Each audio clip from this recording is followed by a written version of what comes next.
He didn't bid on the unit. The dog did. A gunshot cracks through the trees. Bruno slams into Jack's chest, knocking him hard into the dirt as splinters burst from the trunk behind them. Jack's fingers dig into cold soil, breath sharp, ears ringing. Bruno limps but doesn't retreat. He turns, staring back into the woods like he sees something Jack doesn't. The cold had a way of settling into metal first. Jack Mercer could feel it through the steering wheel before he even touched it. The old pickup had been sitting all night at the edge of a gravel turnout, overlooking a 2-lane highway that cut through the Idaho mountains like a scar. Frost clung to the inside of the windshield, thin veins spreading outward, turning the world beyond into something distant and blurred. He exhaled slowly. The air in the cab fogged white, then vanished. But for a long moment, he didn't move. The seat beneath him creaked when he shifted his weight, the sound sharp in the quiet. His hands rested on his thighs, fingers slightly curled, like they were waiting for an order that never came. Outside, the trees stood black against the fading night, tall pines rising like silhouettes cut from iron. A truck engine roared somewhere down the highway. Jack's head snapped toward the sound before his mind caught up. His right hand moved fast, too fast, reaching toward his side, fingers closing on nothing but worn denim. He froze there, breath held tight in his chest, eyes scanning the darkness through the frost-streaked glass. The truck passed a second later, headlights sweeping across the turnout, then disappearing behind the bend. The sound faded, swallowed by the mountains. Jack didn't relax right away. His hand stayed where it was, hovering near his hip, muscles locked. His jaw tightened, teeth pressing together until the tension ran up into his temples. Slowly, deliberately, he lowered his hand back to his leg. He blinked once, twice. The cab was quiet again. A soft weight shifted beside him. Bruno lifted his head from the worn passenger seat and leaned across the narrow space between them.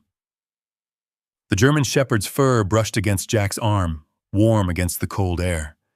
Without hesitation, Bruno rested his chin on Jack's knee, steady and solid. Jack didn't look at him right away. He stared straight ahead, through the frost, through the trees, through something that wasn't there anymore. His breathing came shallow at first, then deeper, slower, like he was pulling himself back piece by piece.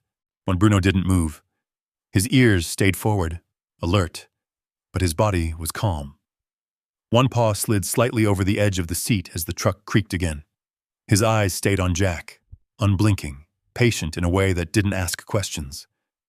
After a while, Jack's hand shifted, not toward a weapon this time. It came down slowly, resting against the thick fur at Bruno's neck. His fingers pressed in just enough to feel the warmth beneath, the steady life there. Bruno let out a low breath, almost a sigh, and leaned into the touch. The silence between them wasn't empty.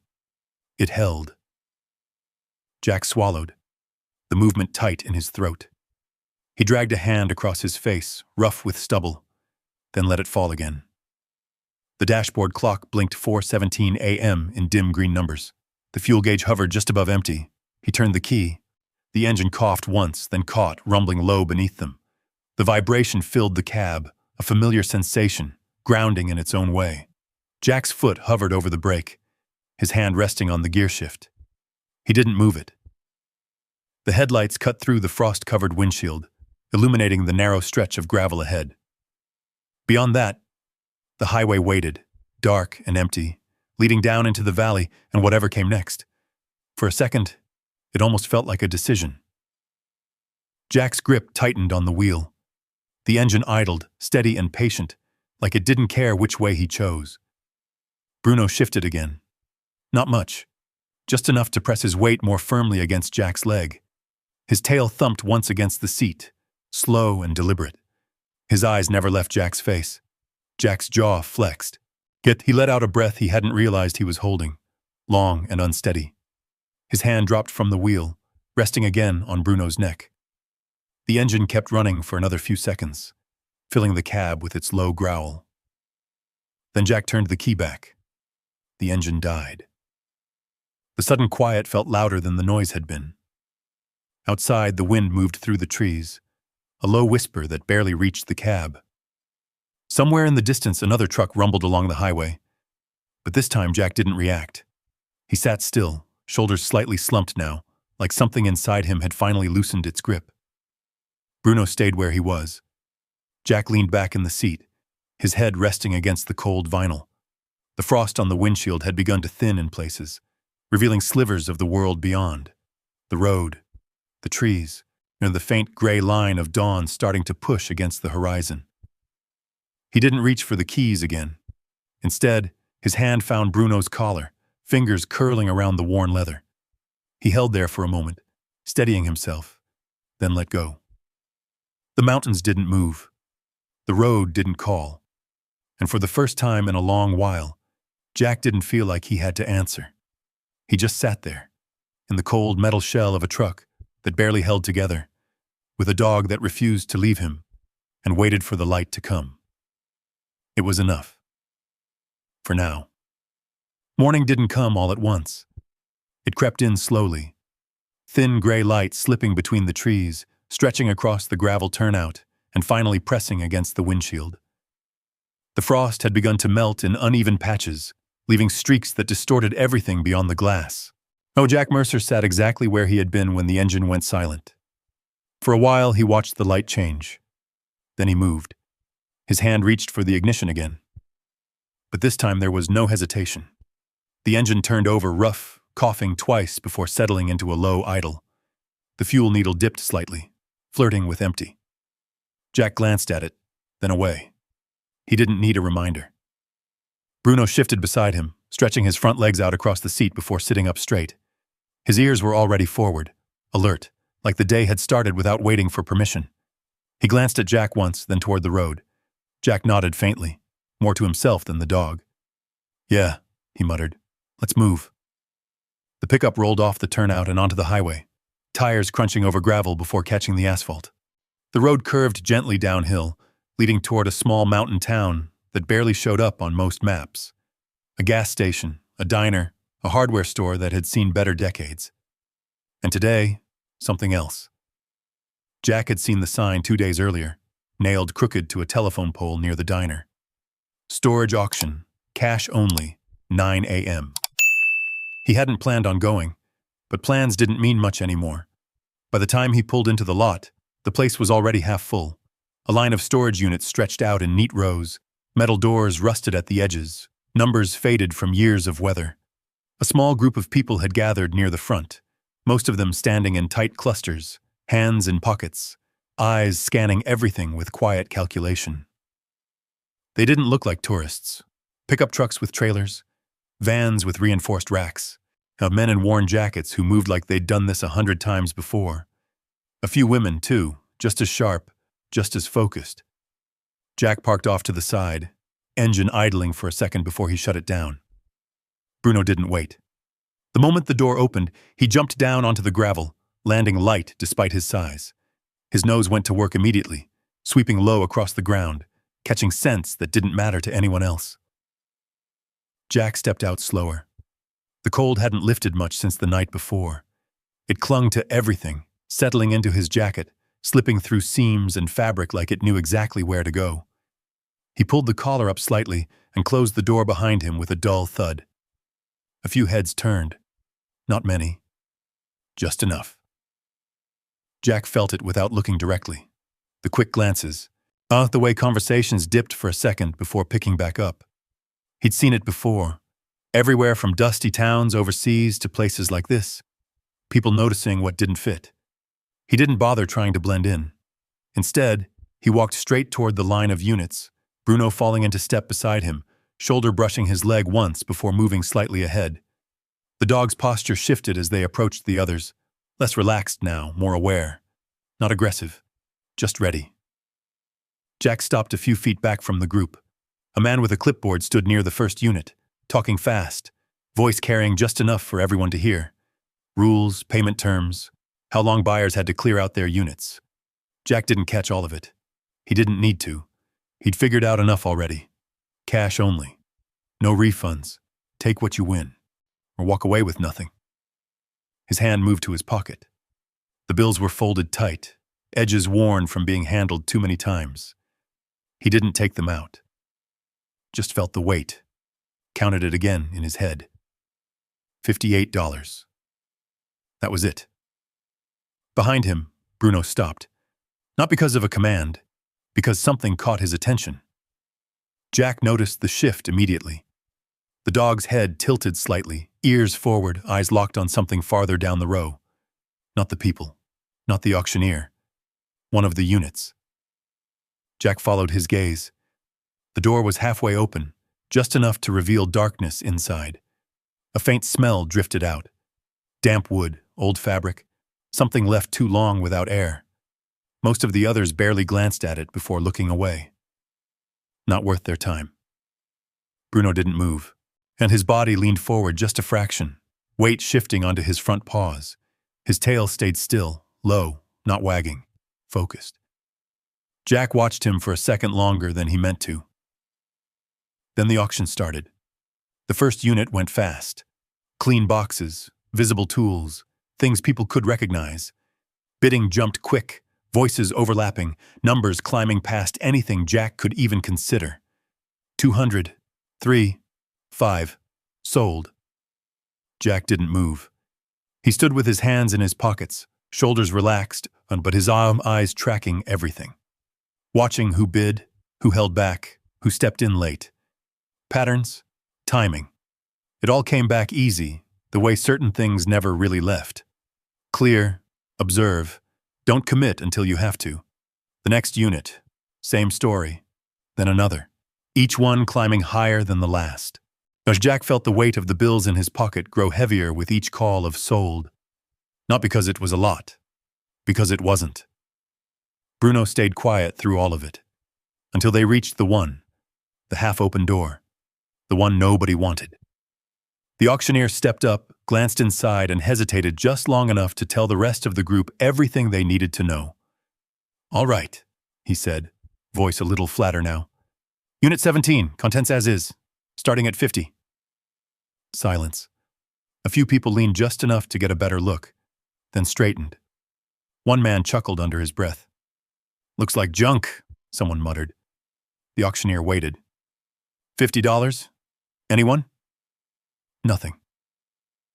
Bruno took a step forward. Just one. Jack noticed. The dog's eyes hadn't left the darkness inside the unit. His body had gone still again. At every line of him pointing toward it, like something invisible was pulling him in. Jack exhaled slowly. His fingers brushed the edge of the folded bills. $58. That was gas. Food. A few more days, maybe. Or nothing. The auctioneer was already shifting, ready to move on. "All right, if there's no—" "50!" Jack's voice cut through the quiet. It wasn't loud, but it didn't need to be. Heads turned again, sharper this time. The auctioneer blinked, then nodded quickly. "50 going once?" No one else spoke. "Going twice?"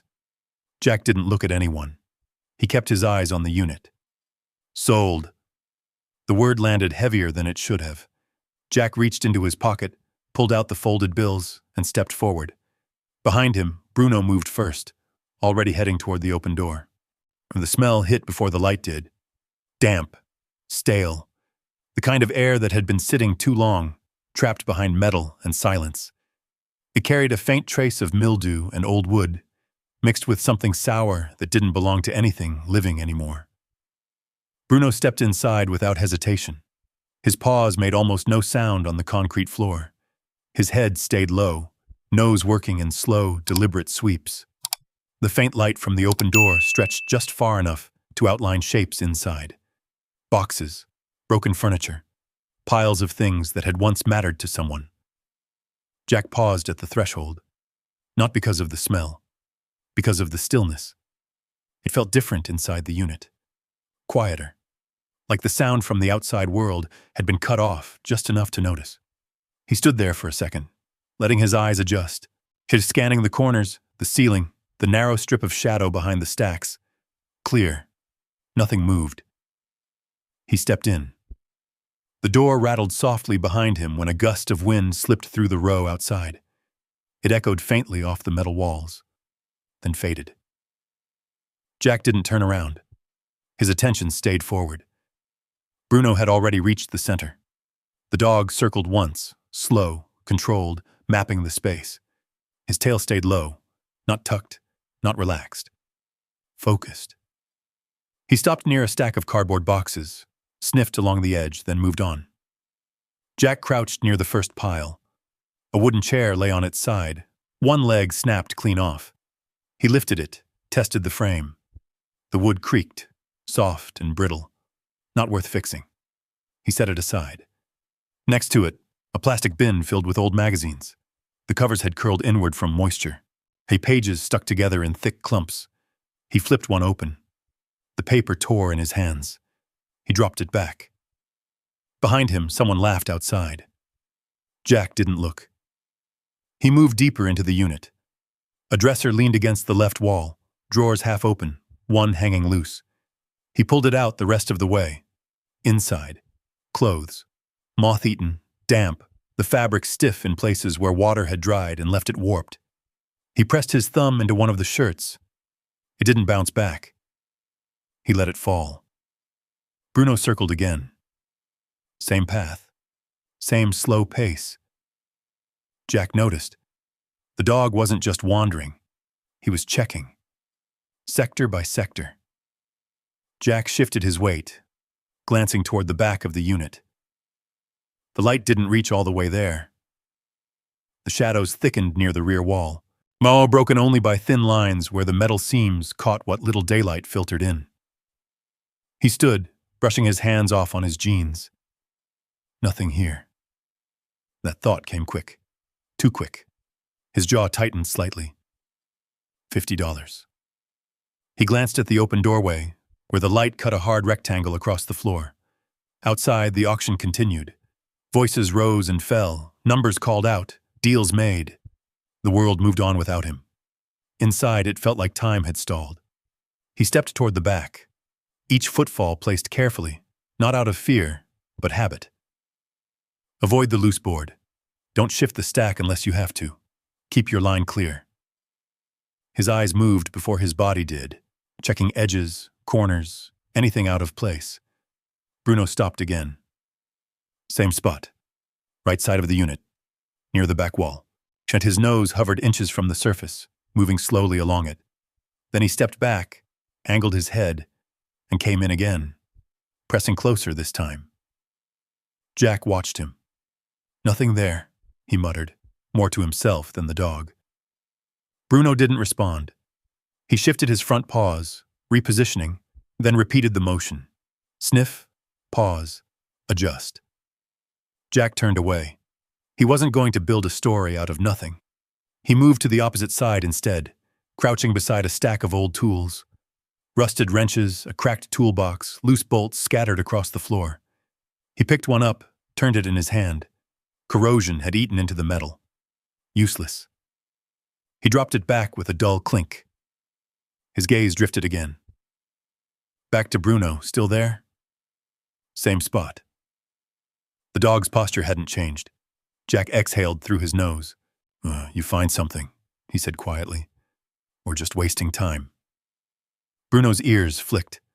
He didn't look back. Jack stood still for a second longer. Then he walked over. The concrete felt colder here, closer to the back wall. The air didn't move the same way either. It sat heavier, like it didn't circulate. He reached out and pressed his palm against the metal. Cold. Solid. He knocked on it once. A dull, flat sound echoed back. Nothing. He stepped back. Yeah, he said under his breath. Thought so. Bruno shifted again. This time he let out a low sound. Not a bark, not a growl. Something in between. A quiet insistence. Jack's eyes narrowed slightly. The dog didn't make noise without reason. He leaned in again, closer this time, his ear near the surface. He tapped the wall again, this time with his knuckles, moving a few inches to the side. Tap, tap. The first two hits sounded the same. The third didn't. It was subtle, just enough of a difference to register. Jack stopped. He tapped again. Same spot. The sound came back slightly hollow. Not much, but not solid either.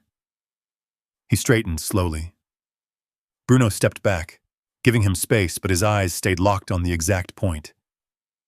Jack dragged his fingers along the seam where two panels met. There. A gap, barely visible. Thin enough that it could have been missed by anyone not looking for it. His thumb pressed into it. The metal flexed. Just a little. Jack's breathing slowed. His hand dropped to his pocket, pulling out the folding knife he carried. The blade clicked open with a soft, familiar snap. He slid it into the seam, applied pressure. The panel resisted for a second, then shifted. A faint crack sounded as whatever held it in place gave way. Dust drifted down in a thin line. Jack pulled back. Bruno leaned forward again, muscles tight now, ready. Jack wedged the blade deeper and pried. The panel came loose another inch. Darkness waited behind it. Not just shadow, space. Jack paused. For just a second. Then he pulled harder. The panel broke free with a sharp snap, tilting outward into his hands. Cold air rushed out from the gap behind it. Bruno stepped closer, nose reaching into the opening before Jack could even look. Jack lowered the panel to the floor and leaned in. The space behind the panel wasn't large, maybe 2 feet deep. Narrow. Enough to hide something, not enough to move inside. The air that drifted out carried a different scent than the rest of the unit. Less rot, more stillness. Like it had been sealed off from everything else for a long time. Bruno pushed his head into the opening, nose working fast now. Jack reached in beside him. His fingers brushed against rough wood first, then empty air, then something solid. Cold, smooth in places, rough in others. He adjusted his angle, leaned deeper, shoulder pressing against the edge of the opening. His hand closed around it. Metal. He pulled. The object resisted for a second, caught against something inside. Jack shifted his grip, braced his foot against the floor, and tugged again. It came free with a dull scrape. He dragged it out into the light. A box. Rectangular. Heavy. About the size of a small toolbox, but built thicker. The surface was coated in dust, dull gray beneath layers of grime. 3 latches ran along the front. Old, solid. The kind that locked tight. Jack set it down carefully. It landed with a weight that didn't match its size. Bruno circled it once, then lowered his head, sniffing along the seams. His ears stayed forward, body tense but not aggressive. Alert. Jack crouched beside the box. His hand hovered over the latches but didn't touch them yet. Instead, he looked back into the opening. There was more. He reached in again. This time his fingers brushed paper. He pulled out a large envelope, edges curled, surface stained from age. The flap had been sealed once, but time had loosened it. Faded ink marked the front, but the words were too worn to read clearly in the dim light. Jack turned it over in his hands. The paper felt brittle, like it wouldn't survive much handling.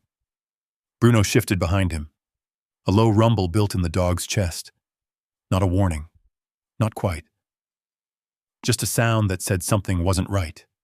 His eyes flicked between the opening and the door of the unit, then back again. Jack noticed. He didn't turn around, but his shoulders tightened. His head angled slightly, listening. Outside, the auction noise had moved farther down the row. Voices were more distant now, less defined. A truck door slammed somewhere. Then an engine started. No footsteps.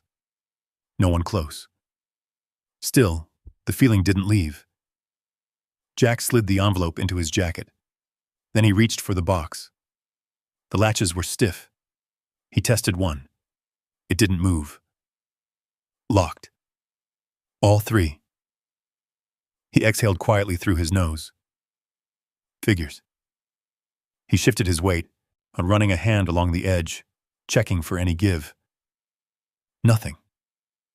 Whoever had put it here hadn't meant for it to be opened easily. Bruno moved closer.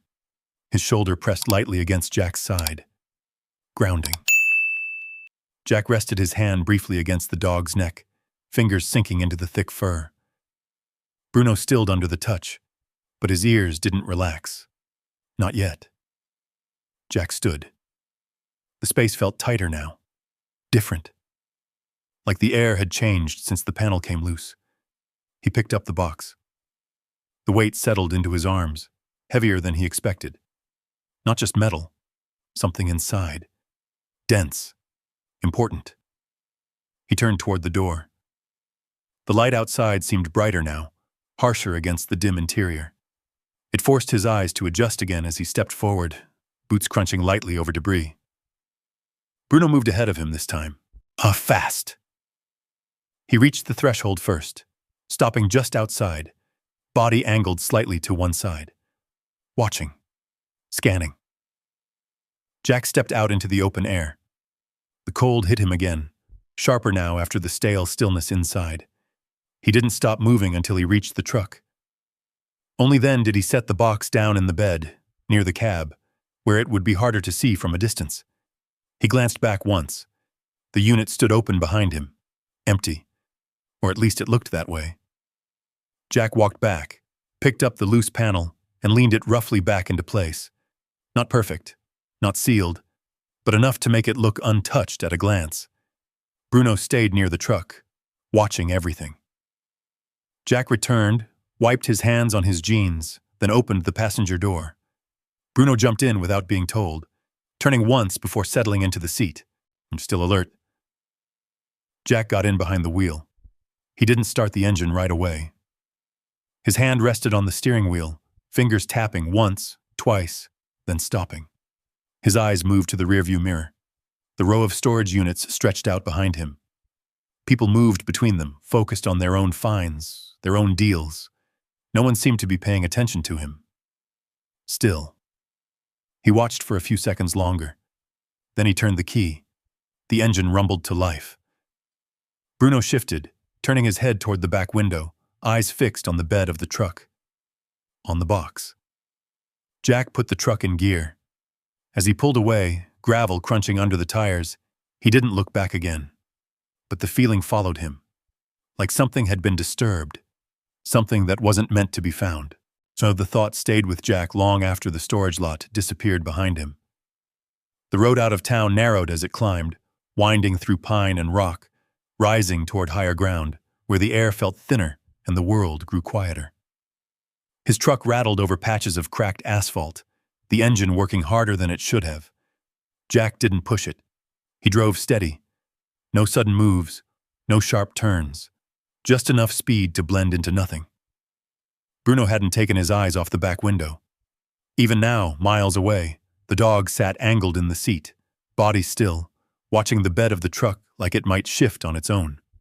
His ears twitched at every sound. The rattle of loose metal, the hum of tires, the distant echo of something carried by the wind. Jack noticed. He always noticed. But he didn't say anything. By the time they reached the tree line near the old logging road, the sun had climbed higher, cutting through the branches in long, pale beams. Jack turned off the highway without signaling, letting the truck roll onto dirt and gravel. The road wasn't marked. Didn't need to be. It had been there long enough that the land had shaped around it, worn into the ground by years of use and then abandoned just as quietly. The trees closed in tighter here, branches stretching overhead, filtering the light into shifting patterns. Jack drove another mile before stopping. He cut the engine. Silence dropped hard around them. No traffic, no voices. Just the faint rustle of wind through needles and the ticking of hot metal as the engine cooled. Bruno moved first. He stepped out of the truck and made a slow circle, nose low, checking the perimeter. His pace was measured, deliberate, not wandering, clearing. Jack watched from the driver's seat, counting. 10 seconds. 20. 30. Bruno returned, giving a small nudge to Jack's leg as if to say it was clear enough. Jack nodded once. He reached into the back, pulling the metal box forward and setting it on the ground beside the truck. The envelope followed, tucked under his arm. He didn't rush. Everything about his movement slowed now, deliberate in a way that left no room for mistakes. He carried the box a few yards off the road, into a small clearing where the ground flattened out between the trees. A fallen log lay there, half-rotted, its bark peeling away. Jack set the box on it. The metal felt colder out here. He crouched down, resting his forearms on his knees, and looked at it for a long moment. 3 latches, still locked. He exhaled slowly, then reached for the envelope instead. The paper crackled as he opened it. Carefully. The seal gave way without much resistance, the flap lifting with a soft tear that sounded louder than it should have in the quiet. Inside, several folded pages slipped loose, along with a photograph that slid halfway out before catching against the edge. Jack caught it before it hit the ground. Black and white, faded. He turned it over. 6 men stood in front of something large. Machinery, maybe. Hard to tell at first. Their faces were lined, serious, some of them mid-laugh, caught between work and whatever came after. Behind them, a hillside, cut trees, heavy equipment, logging. Jack's eyes narrowed slightly. He flipped the photo over. The ink on the back had bled slightly over time, but the words were still legible. Bitterroot Camp. Summer 1986. He stared at it for a second longer than necessary. Then he set it aside. Bruno moved closer. He didn't touch the photo, but he lowered his head, sniffing the edge of the paper, then lifting his gaze to Jack again. Waiting. Jack unfolded the first page. The handwriting was uneven, not messy, just strained, like whoever had written it hadn't been steady. He read the first line once, then again. My name is Samuel Carter. If you're reading this, then I didn't have the chance to fix what I should have. Jack's grip tightened slightly on the paper. The wind shifted, brushing through the trees, carrying a low sound that might have been nothing. Bruno's head turned toward it instantly, ears forward, body angled. Jack didn't look up. Not yet. He kept reading.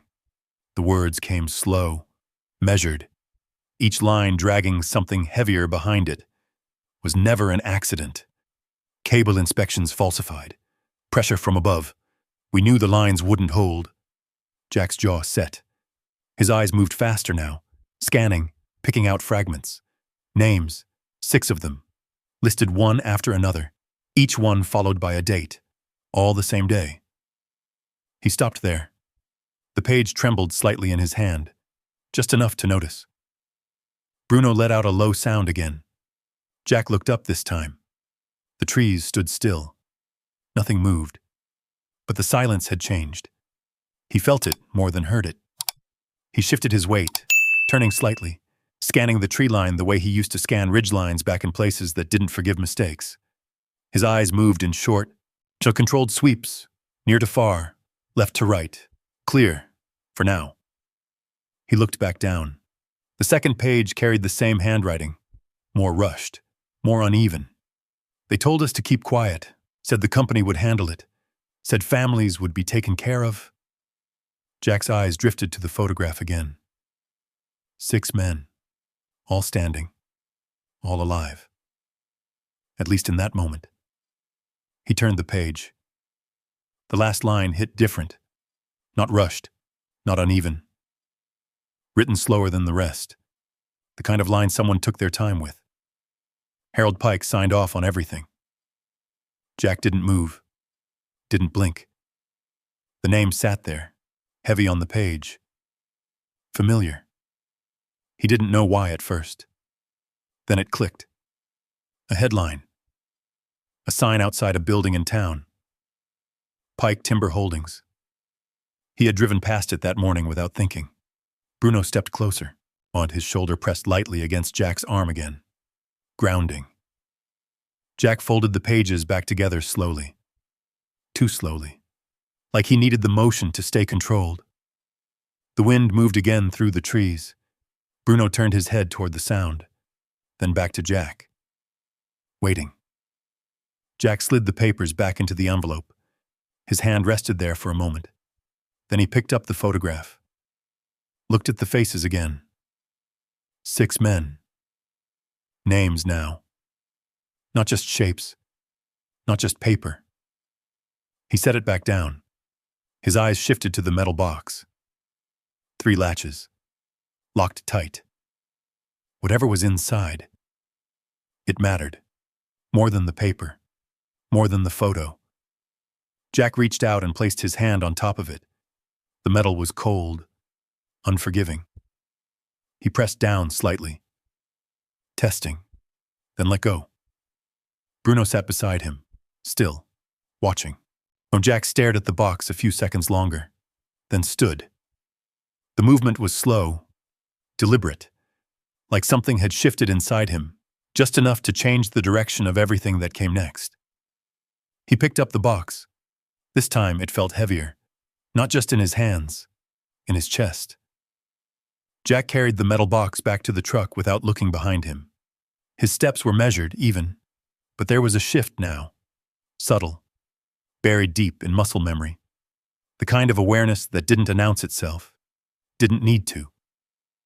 Bruno moved ahead of him, not circling this time. He walked straight to the driver's side, then stopped, turning his body outward toward the trees. Guarding. Jack opened the truck bed, set the box inside, and slid it tight against the cab where it wouldn't shift. He draped an old tarp over it, pulling the edges down just enough to break its outline. Then he stood there, still, listening. The forest gave him nothing. No movement. No broken branches. Just wind threading through pine needles, thin and steady. Bruno didn't relax. Jack noticed that too. He climbed into the cab, shut the door quietly, and started the engine. The sound felt too loud now, too exposed. He let it idle only long enough to turn the truck around before easing back onto the dirt road. He didn't go back the way he came. At the first fork, he took the narrower path, the one that dipped lower into the trees before looping back toward higher ground. The road was rougher here, less traveled. Good. Less predictable. The truck bounced over ruts, suspension groaning. Jack kept his speed low, eyes scanning ahead, then flicking to the mirrors. The rear view showed only dust and trees. Still, he didn't settle. By the time he reached the edge of the ridge where he'd been staying, the sun had started to dip. The sky turned pale gold behind the peaks, shadows stretching longer across the ground. His camp wasn't much. Just a clearing tucked behind a line of rocks and fallen timber, out of sight from the main trail. The pickup backed in at an angle, nose pointed toward the only exit. A habit. Always leave yourself a way out. Jack cut the engine. Silence returned. Bruno jumped down immediately, making a tight perimeter sweep before circling back. His movements were quicker now, less exploratory, more protective. He paused at the edge of the clearing, nose lifted, testing the air. Jack stepped out, joints stiff from the drive. He reached into the truck bed, but pulled the tarp aside just enough to check the box. Still there. Unmoved. He slid it further forward, wedging it between 2 rusted toolboxes so it couldn't shift or be easily grabbed. Then he covered it again. Not perfectly, just enough. Bruno returned, brushing past him once, then stopping at the edge of the clearing again. Watching. Jack followed his gaze. The trees stood still. Nothing moved. But something didn't sit right. He didn't try to name it. Instead, he moved. Routine. He gathered a few dry branches from the edge of the clearing, stacking them in a small pit he'd dug days earlier. He didn't light them right away, just set them in place. Ready. Water next, a jug half full. He took a small drink, then capped it tight. No waste. Food. A can, dented but intact. He opened it with a small manual opener, thus the metal edge scraping softly. The smell wasn't much, but it was something. He set a portion down for Bruno. The dog didn't eat right away. Jack noticed that. "Go on," he said quietly. Bruno glanced at him, then back toward the tree line. Only after a few seconds did he lower his head and eat, quick, efficient, eyes lifting between bites. Jack ate slower, not because he wanted to, because his body forced him to. Each bite measured, deliberate, like it had to clear some invisible check before going down. The light faded. Shadows swallowed the clearing, 1 inch at a time. Jack lit the fire. Just enough to push back the cold, not enough to be seen from a distance. The flames flickered low, contained, their glow barely reaching beyond the immediate circle. The smoke rose thin, broken by the breeze before it could gather. When Bruno settled near the truck, not lying down fully, half ready. Jack sat on the tailgate, elbows resting on his knees, hands loose between them. His eyes moved constantly. Fire, trees, truck, shadows, back again. The rhythm came without thought. It always had. A branch cracked somewhere in the distance. Jack froze. Not visibly. Just enough. His head tilted slightly, listening. Bruno was already up, ears forward, body angled toward the sound. Jack didn't reach for anything. He didn't have anything to reach for. Instead, he shifted his position on the tailgate, feet planting more firmly on the ground, weight ready to move if it had to. The sound didn't come again. Just the wind. Maybe. Jack didn't trust maybe. He let the fire burn lower, then lower, until it was nothing more than embers. Darkness closed in, one of the kind that erased distance, turned shapes into guesses, filled the space between trees with things that weren't there, until they were. Jack didn't go to sleep, not fully. He leaned back against the truck, jacket pulled tight, eyes closing for seconds at a time before snapping open again. Each time his breathing hitched slightly, like he'd been somewhere else for just a moment. Flashes. Not images. Just pieces. Metal screaming. Voices cut short. Heat. Dust. His hand twitched once, fingers curling like they remembered something his mind refused to hold. Bruno shifted closer, pressed his side against Jack's leg. Grounded him. Jack exhaled slowly. One breath, then another. The night stretched on. Hours passed without shape. Every sound mattered. Every silence mattered more. At some point, the wind died completely. Stillness that followed felt wrong. Heavy. Bruno stood, not gradually, all at once. His head snapped toward the road below the ridge, body rigid, ears locked forward. Jack's eyes opened instantly. He didn't move right away, just listened. Far off. Faint. An engine. Not loud. Not close. But there. Jack's gaze shifted toward the direction of the sound. No headlights. No movement visible through the trees.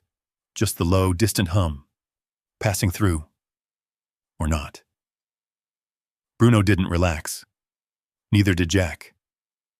He pushed himself up slowly, every movement controlled, minimizing noise. He stepped toward the truck, eyes never leaving the tree line. The engine sound faded, then disappeared. Silence again. Jack stood there for a long moment, then reached into the truck bed. His hand brushed against the tarp, and against the shape of the box beneath it. He left it there, just for a second, then pulled the tarp tighter over it. When he stepped back, Bruno was still watching the darkness. Jack didn't say anything. He didn't need to. Whatever had been set in motion, it hadn't stopped. Morning came anyway, not with peace but with light. Jack didn't remember falling asleep. Just the shift, from dark to gray, from silence to the faint stir of wind returning through the trees. His back ached from the angle he'd rested in. His jaw was tight, like he'd been clenching it all night. Bruno was already awake, sitting, watching, same direction. Jack followed his line of sight. Nothing. No movement. No tracks from where he stood.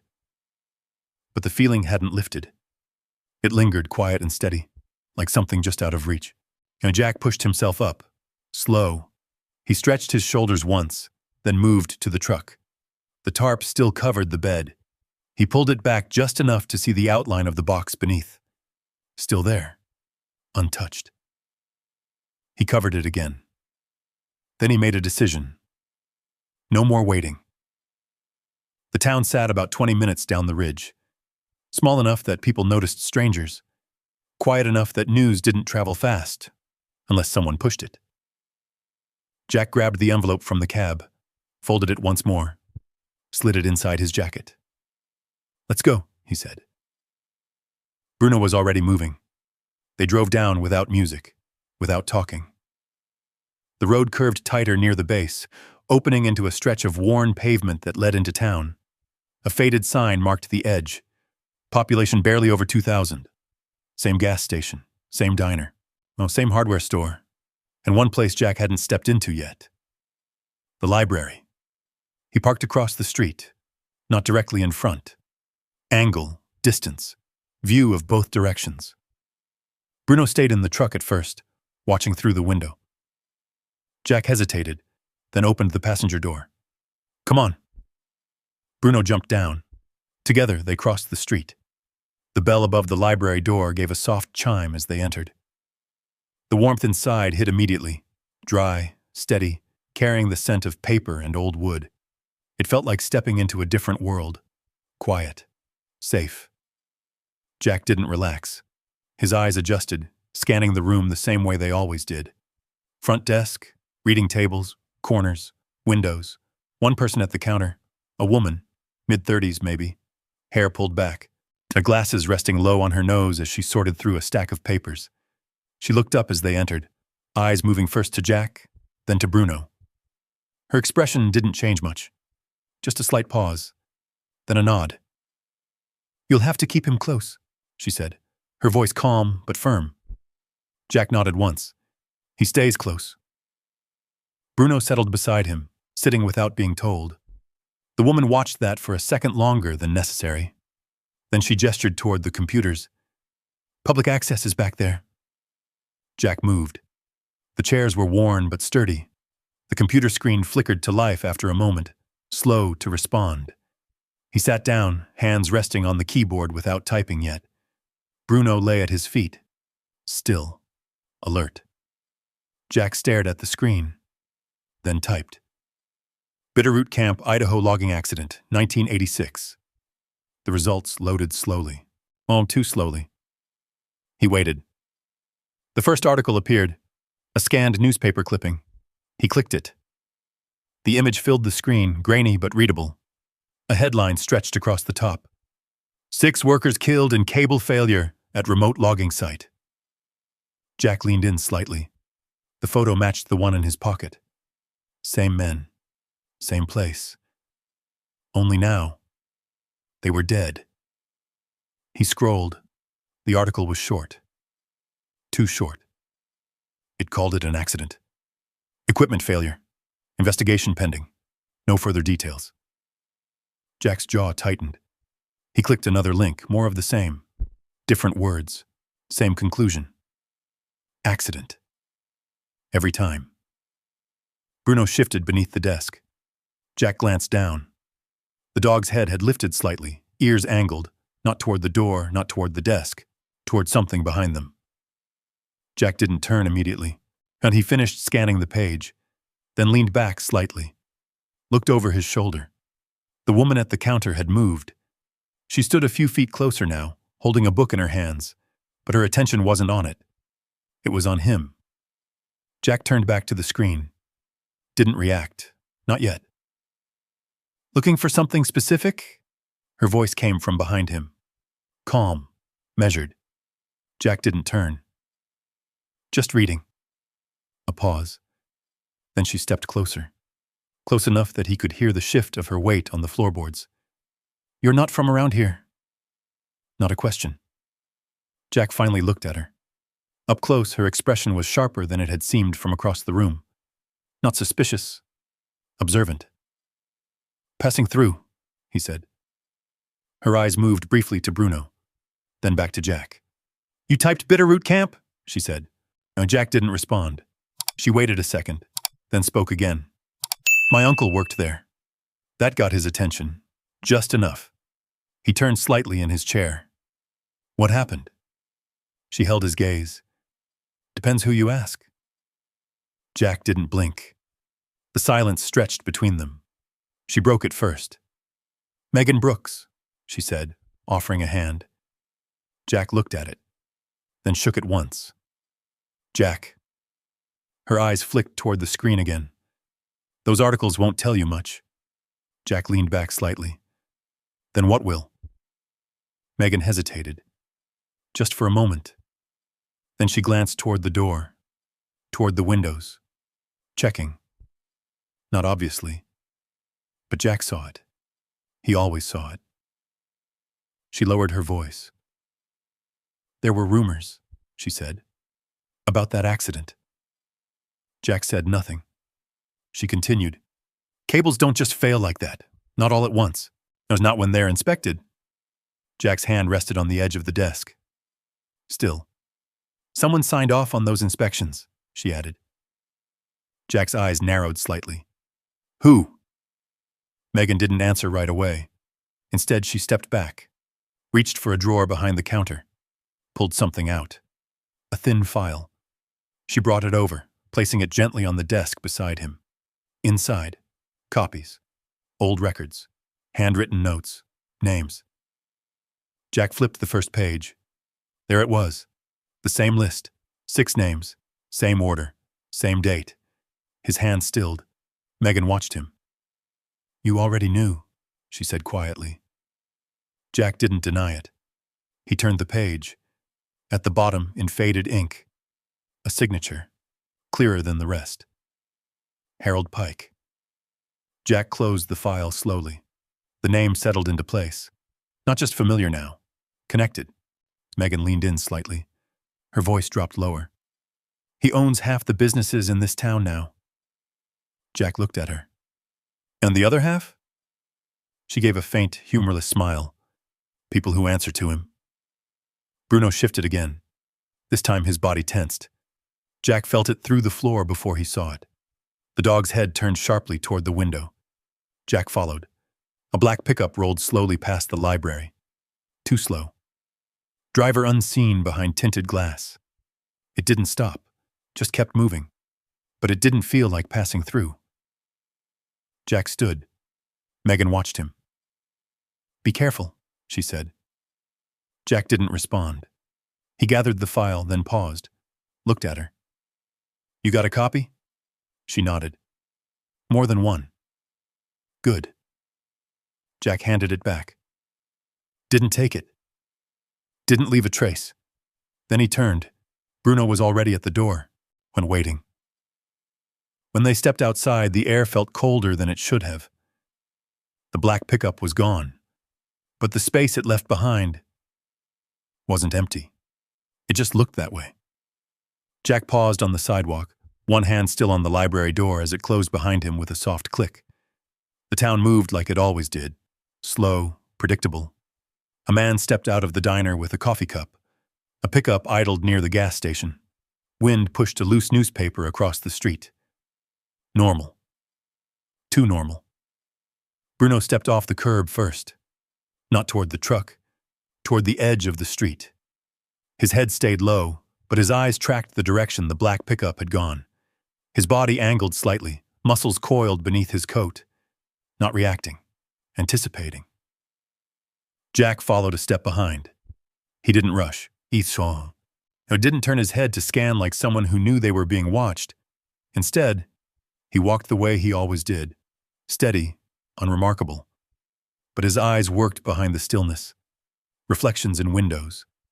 Shadows between parked cars. The slight pause in movement when someone looked too long. Nothing obvious. That didn't mean anything. They reached the truck. Jack didn't get in right away. He walked past it. Another 10 steps. Then stopped. Bent slightly, tying a lace that didn't need tying. His gaze shifted under the brim of his cap, catching the reflection in the side mirror. The street behind them. Empty. But farther down, movement. A vehicle easing into view at the far end of the block. Not the same pickup. Different color. But slow, too slow. Jack stood up, finished the motion like it had a purpose, and then turned and opened the truck door. Bruno jumped in immediately. No hesitation. Jack followed. The engine turned over. He didn't pull out right away. He let the idol sit for a second, watching the mirror. The vehicle down the street rolled forward. Not toward him, past him. But the timing. Off. Jack shifted into gear. Pulled out. Not fast. Not slow. Just part of the flow. He didn't head back up the ridge. Not yet. Instead, he drove through town, taking 2 unnecessary turns, passing the hardware store, then the gas station, looping once before heading toward the main road. The same vehicle appeared again. Different angle. Different distance. But there. Bruno's head lifted, ears forward. Jack didn't look directly. He watched through the mirror, counted the seconds between turns, tracked the spacing, and it stayed consistent. Not close enough to confirm. Not far enough to ignore. Jack turned onto the highway. The road opened ahead. He accelerated slightly, then eased back, letting a gap form between him and the truck behind. The vehicle adjusted, closed the distance, just enough. Jack's fingers tightened once on the wheel, then relaxed. "All right," he muttered. He took the next turn without signaling. Sharp, off the main road. Gravel kicked up behind him as the truck bounced onto a narrower path that cut along the ridgeline. The kind of road locals used, the kind outsiders missed. Bruno braced himself against the seat. Jack didn't slow. The road curved hard left, then right, climbing again through thick trees. Branches scraped lightly against the sides of the truck as he pushed deeper into cover. He checked the mirror. Oh, nothing. No dust trail. No movement. But that didn't mean they were gone. He drove another half-mile, then slowed, then stopped. The engine idled. Jack listened. Nothing. No engine. No tires on gravel. Only wind. Bruno didn't sit. He stood in the passenger seat, body angled toward the back window, staring down the road they'd just come from. Jack reached for the ignition, then paused. His head tilted slightly. There. Faint. A sound carried on the wind. Not close, but there. An engine. Bruno's ears locked forward. Jack turned the engine off. Silence dropped again. The distant sound grew slightly louder, then stopped. No approach. No retreat. Just gone. Jack didn't move. He waited. 30 seconds. A minute. 2. Nothing. He exhaled slowly, then restarted the engine. This time, he didn't go back down. Yes, he went higher, deeper. The road narrowed until it barely deserved the name. Branches hung low, forcing him to slow, to pick his way through. The terrain shifted under the tires. Loose rock, packed dirt, patches of mud that hadn't dried. Eventually, he reached the clearing. His clearing. He backed the truck in again. Same angle, same exit. The engine cut. Bruno jumped down before the sound fully died. This time, his movement was sharper, faster. He ran the perimeter in a tight loop, nose sweeping, pausing at the edge of the trees, then moving again. Jack stepped out. His eyes scanned immediately. Something was different. Not big, small, subtle, but there. The ground near the edge of the clearing had been disturbed. Not much. Just enough. A patch of dirt where the surface looked slightly broken, not from animals, and not from wind. Boot. One print, partial, faded. But there. Jack crouched, ran his fingers lightly over it. Recent. Within hours. He didn't look at Bruno. Didn't need to. The dog was already standing at the edge of the clearing again. Still. Watching. Jack stood slowly. His gaze moved to the truck bed. The tarp, unmoved. He stepped closer, pulled it back. The box sat exactly where he'd left it, untouched. But now, that didn't mean safe. Jack covered it again, slower this time, more deliberate. When he turned back, Bruno hadn't moved, still locked on the tree line. Jack stepped beside him, followed his gaze. The forest stood quiet, unbroken. But the silence had changed again. He could feel it now. Not just something out there. Something closer. Something that had already been here. Now Jack's hand hovered near his side again. Empty. Always empty. He flexed his fingers once, then dropped them. "All right," he said under his breath. Not to Bruno, to himself. The rules had shifted, and whatever was coming was no longer waiting. Jack didn't sleep that night, not even in fragments. The clearing felt smaller now, the tree line closer than it had any right to be. Every sound carried farther. Every silence lasted longer than it should. The single partial boot print at the edge of the clearing stayed in his mind like a marker. Someone had been here, close enough to see, close enough to choose not to take anything. That part mattered most. Jack sat against the truck again, but this time his posture was different. Not resting, positioned. One knee up, one foot planted, body angled toward both the road and the trees. And he had moved the box earlier, sliding it from the truck bed into the cab, placing it behind the seat where it couldn't be seen from outside. Closer, where he could feel it. Bruno didn't settle fully either. He moved in short loops through the clearing, pausing often, nose catching scents that lingered too faint for Jack to track.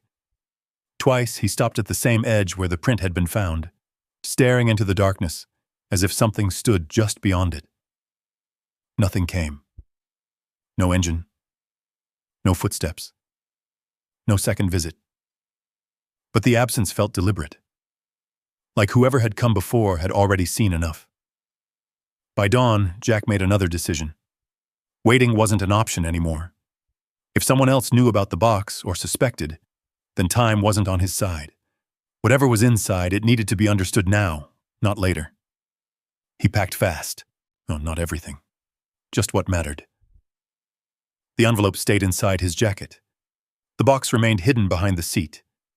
He kicked dirt over the remains of the fire pit, scattered the ash with the sole of his boot, until it blended with the ground. No trace. Bruno watched him the whole time. Not confused. Tracking. When Jack finished, he gave a short nod. "Let's move." They didn't head back toward town. Not directly. Jack took a longer route, circling lower along the mountain before cutting east toward a neighboring valley. The road here was less traveled, lined with older structures, rusted fences, and the occasional farmhouse that looked like it had survived more winters than it should have. He knew what he was looking for. Not a business. Not something public. Someone who worked with their hands, and someone who didn't ask questions. It took him nearly an hour. Then he found it. A small shop tucked behind a sagging barn, barely visible from the road. A faded sign hung crooked above the door, the paint worn down to almost nothing. The windows were clouded, not from dirt, but from age. Jack parked a short distance away, not directly in front.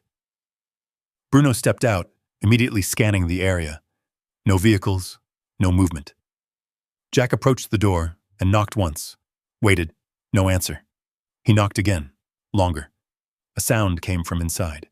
Metal shifting, a chair scraping. Then the door opened just enough for a man's face to appear in the gap. Older, gray beard, eyes that didn't miss much. He took in Jack first, then Bruno, then the truck behind them. "What do you need?" the man asked. Jack didn't waste time. Got something locked. Need it opened." The man studied him for a second longer, then stepped back. "Bring it in." The shop smelled like oil and old steel. Tools lined the walls in careful order. Not polished, not displayed. Used, maintained. The kind of place where things got fixed because they had to. Jack carried the box in and set it on a heavy wooden table. The man closed the door behind them, locked it, then walked over. He didn't touch the box right away, just looked at it, then at Jack. "Where'd you get it?" Jack didn't answer. The man nodded slightly. "Fair enough." He pulled a set of tools from a drawer, small, precise. He leaned in, examining the locks. "Old," he muttered, "but not cheap." Jack stood back. Bruno sat near the door, facing outward. watching. The man worked in silence, each movement deliberate. No wasted motion. The first latch took a few minutes. A soft click broke the quiet, barely louder than a breath. One down. The second came quicker. Another click. Jack's focus tightened. The third lock took longer. The man adjusted his grip, switched tools, leaned closer.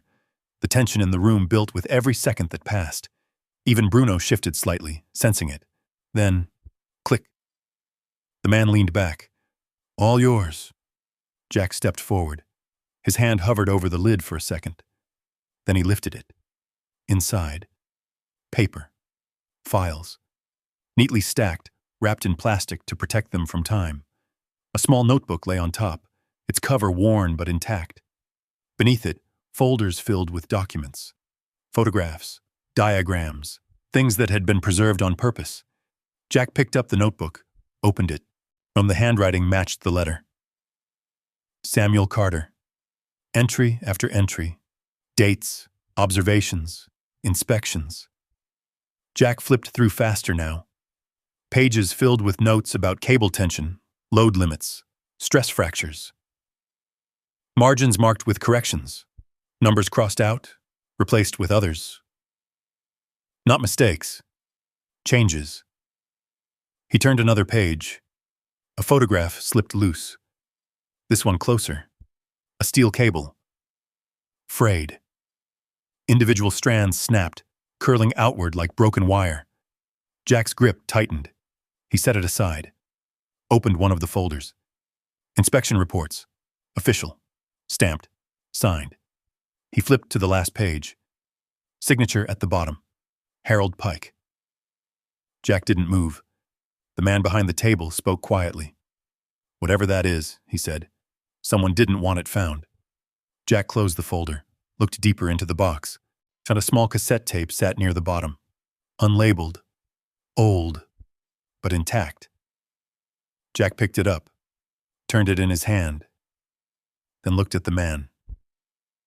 You got something that plays this? The man shook his head. Not here. Jack nodded.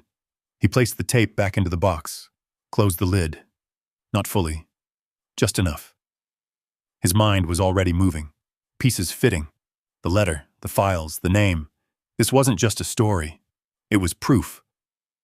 Bruno stood, sudden, sharp. His head snapped toward the door. Jack reacted instantly, not with panic, with movement. He stepped back from the table, body angling toward the exit. The man froze. Someone outside, Jack said quietly. The man's eyes flicked toward the door. Bruno let out a low growl, soft, but certain. Jack's hand dropped to his side again. Empty. Always empty. But ready. The silence stretched. Then, a shadow moved across the bottom of the door. Slow. Deliberate. Not passing by. Stopping. Jack's breathing slowed. Every sense sharpened. Whatever had been following had found them. The shadow at the bottom of the door didn't move for a full second. Then it shifted, just enough to confirm it wasn't the wind. Bruno's growl deepened, low and steady, vibrating through the wooden floor. His body had gone rigid, weight forward, every line of him aimed at the door. Jack didn't speak. Didn't need to. His eyes flicked once across the room. Window to the right. Cluttered workbench to the left. A narrow back hallway behind the older man that might lead out. Might not. He mapped it in a breath. The man by the table swallowed. You expecting someone? He whispered. Jack didn't answer, once the handle on the door turned. Slow, deliberate, stopped. Then a knock, 2 taps, even, not a question. Bruno stepped forward. Jack's hand shot out, catching his collar before the dog could close the distance. Not pulling hard, just enough to hold him in place. Easy, Jack murmured, barely a sound. The knock came again. 3 taps this time. The older man looked at Jack. What do we do? Jack's eyes stayed on the door. Nothing, he said quietly. Not yet. Silence pressed in. Then a voice from outside. "Shop's closed?" Calm. Flat. Not raised. Jack's jaw tightened. He didn't recognize it. That didn't help. The older man shifted his weight. "Yeah," he called back, voice a little too tight. "Come back tomorrow." A pause, then, "Won't take long." Bruno's ears snapped forward again. Now Jack leaned slightly to the side, angling his view toward the narrow gap near the doorframe. No clear line. No face. Just presence. Another silence. Then footsteps. Not leaving. Moving. Around the side of the building. Jack's head turned toward the window. "Back," he said. The older man didn't hesitate this time. He moved toward the hallway, glancing once over his shoulder before disappearing behind the shelves. Jack released Bruno. "Stay," he whispered. The dog didn't move. Jack crossed to the window. Slow. Low. He crouched just beneath the sill, rising only enough to bring one eye level with the edge. Outside. Movement. A man stepping past the side of the building, heading toward the back. Dark jacket. Ball cap pulled low. Hands visible. Empty. That didn't mean anything. Jack dropped back down, but his mind moved fast now. 2 options. Stay, or move first. He chose. "Out the back," he said. Bruno was already turning. They moved through the narrow hallway, past shelves lined with parts and tools, into a rear room that smelled like old wood and oil. A back door stood half hidden behind a hanging tarp. Jack pushed it open. Cold air rushed in. The yard behind the shop was uneven, cluttered with scrap metal and broken equipment. Beyond that, a thin line of trees led into open ground. No cover. Not much. Jack didn't stop. He moved. Fast. Bruno stayed tight at his side. They crossed the yard in seconds, boots crunching over gravel, metal shifting underfoot. Jack didn't look back until they hit the tree line. Then he turned. The man had come around the corner, saw them, stopped, for a second, then moved again. Faster now. Jack didn't wait. He pushed into the trees. Branches snapped against his shoulders as he cut through the first line, angling downhill instead of back toward the road. Unpredictable. Harder to track. Bruno kept pace. Silent. Controlled. They moved for 30 seconds straight before Jack slowed just enough to listen. Footsteps behind. Not close. But there. Jack's path shifted again. Zigzag. Break the line. He cut left, then right, moving through thicker brush where the ground softened, reducing sound. His breathing stayed steady, controlled, even as his heart drove harder. Bruno darted ahead, then back, checking, tracking. A sound split the air, sharp, loud, a crack that didn't belong in the forest. Jack reacted before the thought formed. He dropped, low, pulled Bruno down with him, while a second crack tore through the trees behind them. Wood splintered somewhere to the right. Not random, not warning. Close. Jack's body moved on instinct.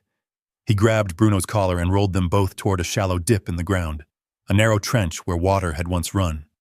Just enough cover. They hit the dirt hard. Another shot. Closer. Bruno yelped, short, cut off. Jack's hand went instantly to the dog's side. Warm. Wet. Not deep. But blood. Jack's jaw locked. "Stay with me," he muttered. Bruno didn't panic. Didn't thrash.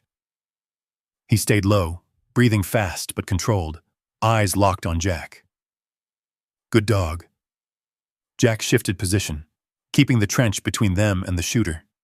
He didn't look up fully, just enough to track direction. No clear target, just movement between trees. On whoever it was, they knew enough to keep distance, to not rush in.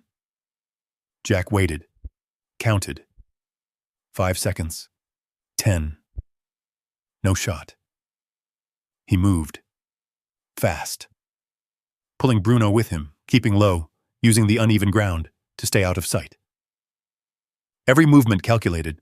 Short bursts, change of direction, never in a straight line for long. Another shot rang out, farther this time. Missed. Jack didn't stop. The trees thickened ahead. Better cover. He pushed through, ignoring the scrape of branches, the pull of brush against his jacket. Bruno stumbled once. Jack caught him, kept him moving. Almost there, he said under his breath. The slope leveled out, then dropped. A narrow ravine cut through the land ahead, deeper than the trench, walls steep enough to break line of sight completely. Jack didn't hesitate. He slid down into it, boots digging into loose dirt, pulling Bruno after him. They hit the bottom hard, the impact jarring through his legs. Then, silence. No shots, no footsteps, just their breathing. Jack stayed still, listened. Nothing followed. Either they'd lost him, or the shooter wasn't coming closer.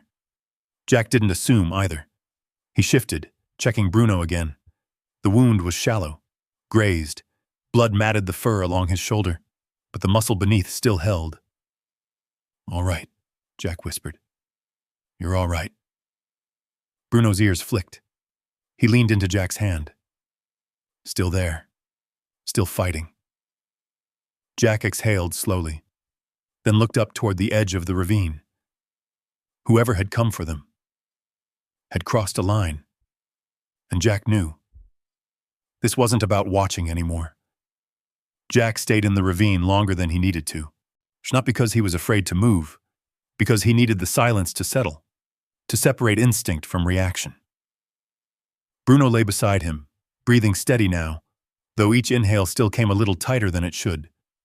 The blood along his shoulder had slowed, darkening into a thick patch against his fur. Jack tore a strip from the inside of his shirt and wrapped it tight, not perfect, but enough. Bruno didn't flinch. Didn't pull away, just watched him. Jack pressed his hand once against the dog's neck. "Still with me," he murmured. Bruno's tail moved once. That was enough. Jack looked up again.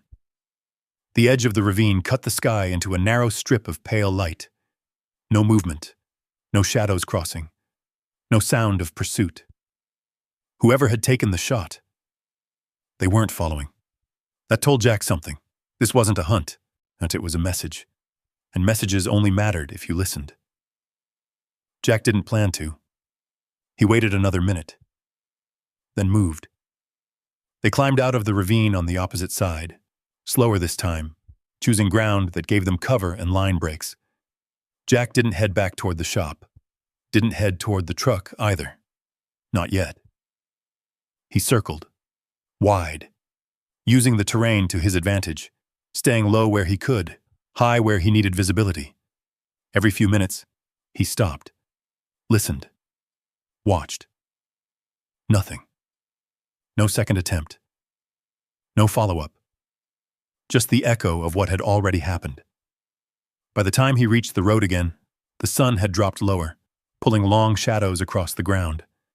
His truck sat where he'd left it, unmoved, untouched. Jack approached from the side, not directly, checked beneath it, behind it, once around it, then opened the door. Bruno climbed in slower this time, favoring his shoulder but still steady. He turned once, settling into the seat, eyes immediately going to the back, to the box. Jack got in, closed the door. For a moment he didn't start the engine. He just sat there, hands resting on the wheel, breathing even, thinking. Then, he reached back, pulled the box forward, set it on the passenger seat. Closer now. No more distance between it and him. He started the engine. This time, he didn't circle, didn't take the long way. He drove straight back toward town. The road felt different now, not quieter, sharper. Every turn held weight. Every passing vehicle meant something until it didn't. Jack's eyes stayed on the mirrors more than the road, tracking movement, spacing, intent. Nothing followed. No, but that didn't mean they were done. He pulled into town just as the lights started to fade. Didn't go to the diner.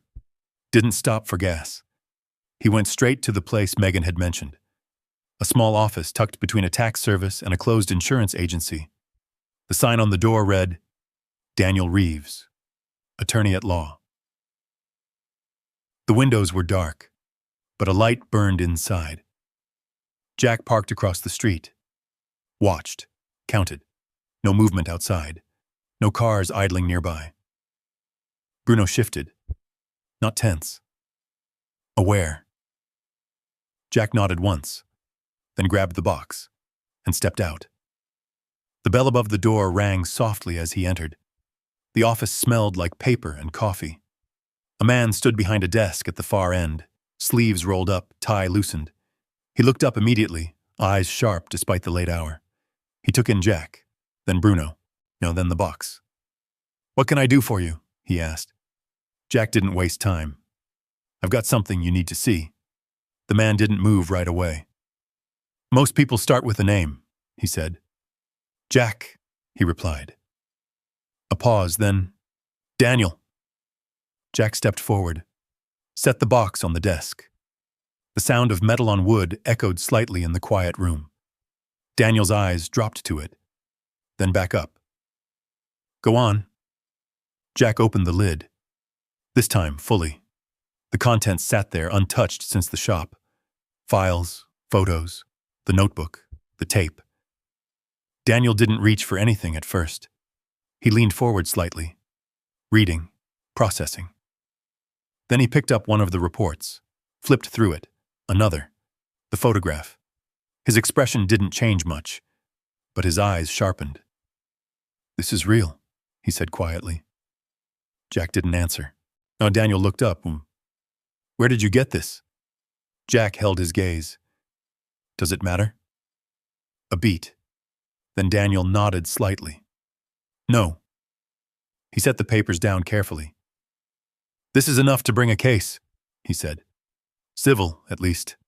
Maybe more, depending on what else we can verify." Jack reached into the box, pulled out the cassette, set it on the desk. Daniel looked at it, then back at Jack.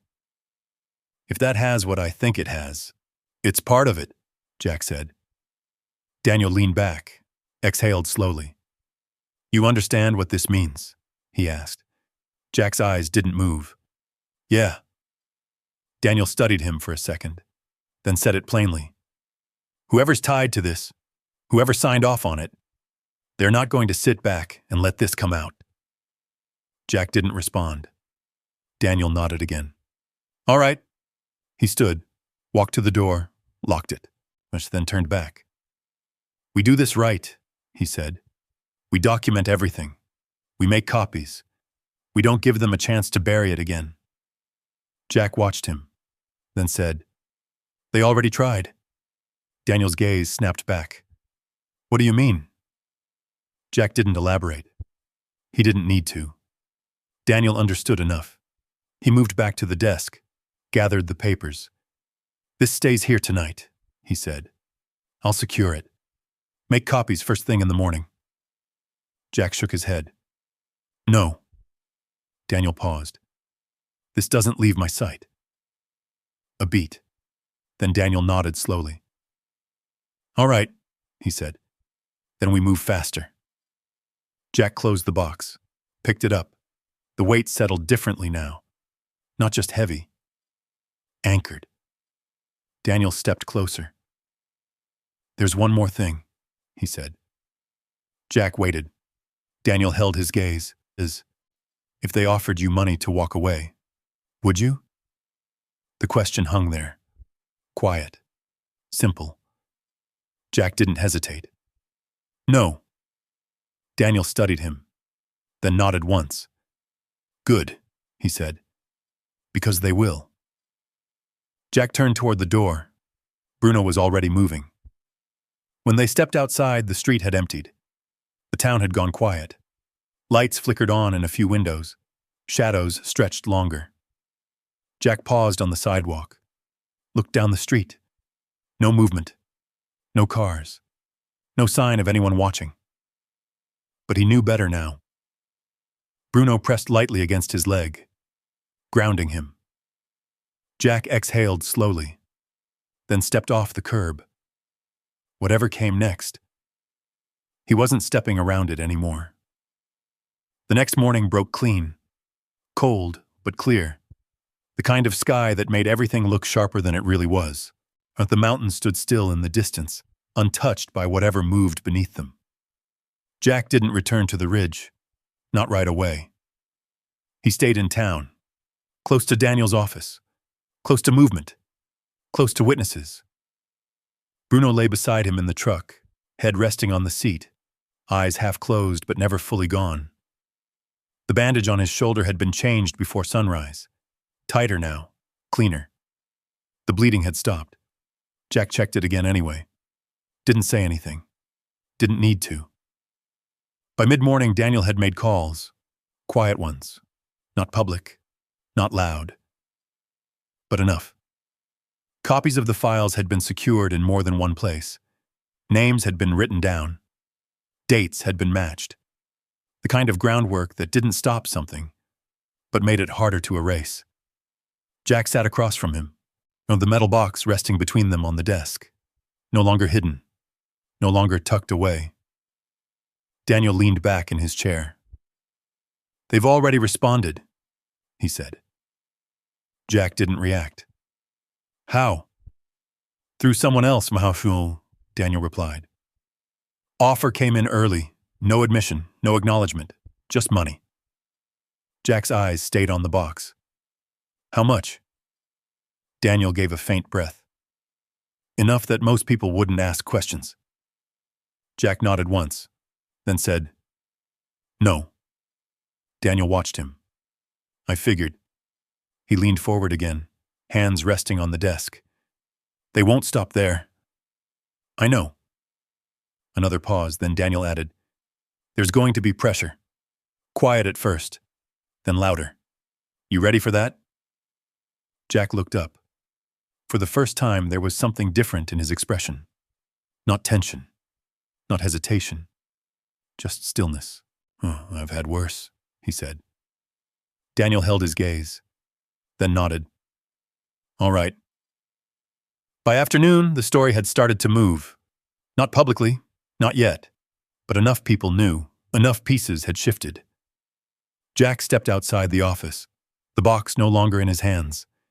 It stayed inside now, locked, documented, copied, shared. Not his alone anymore. Bruno followed him out, slower than usual, but steady.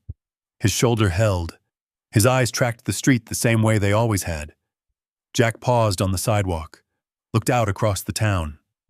Nothing had changed. Same buildings, same roads, same quiet. But it felt different now. Like something buried had been turned over, and wouldn't settle back the same way again. He didn't stay long. By late afternoon, he was driving again. Not running, not hiding, just moving. The road climbed back into the mountains, but not to the same place. This time he turned onto a different stretch, wider, maintained, leading toward a working ranch set along the slope, where the trees thinned and the land opened up. He'd seen it before, kept it in mind.